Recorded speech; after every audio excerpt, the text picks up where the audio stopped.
اعوذ باللہ من الشیطان الرجیم، بسم اللہ الرحمن الرحیم۔ السلام علیکم ورحمۃ اللہ وبرکاتہ۔ ادغام کی کچھ ایکسرسائزز قاعدے میں سے ہم کر لیتے ہیں۔ سب سے پہلے کچھ نون کی ایگزامپلس نون ساکن کے ساتھ، ادغام کی ایگزامپلس نون ساکن کے ساتھ۔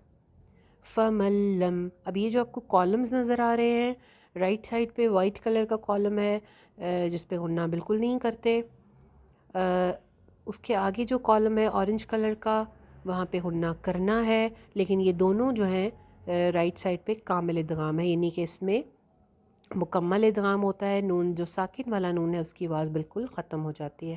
لاسٹ والا کالم ناقص ادغام کا کالم ہے، غنہ وہاں پہ ہوگا لیکن ناقص ادغام کیوں ہے؟ کیونکہ وہاں پہ جو نون ساکن ہے اس کی آواز تھوڑی سی باقی رہ جائے گی۔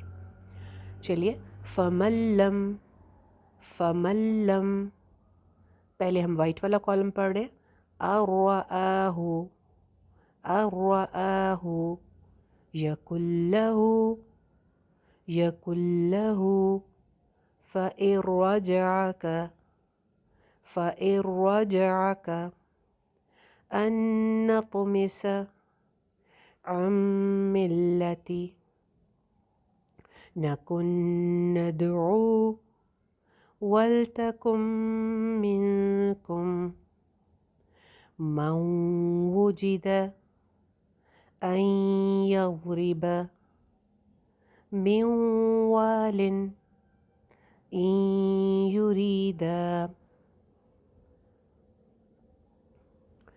وفضل اللم، تنوین کے ساتھ، وفضل اللم ثمرة رزقا رزقا لكم توابا رحيما خير لكم غفور رحيم شيء نحن بخير منها، نون شد میم شد غنہ کر کے، عہدا نبذه حسدا من سورة النظر مخرج ما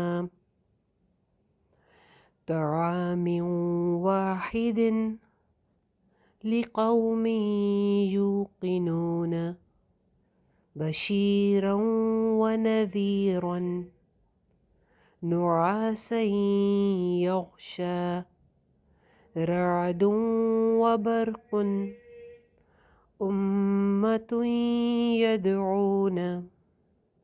ہوپ فلی آپ کو سمجھ میں آ گیا ہوگا ادغام کس طرح سے کرنا ہے، اور کامل اور ناقص ادغام کا فرق بھی پتہ چل گیا ہوگا۔ السلام علیکم ورحمۃ اللہ وبرکاتہ۔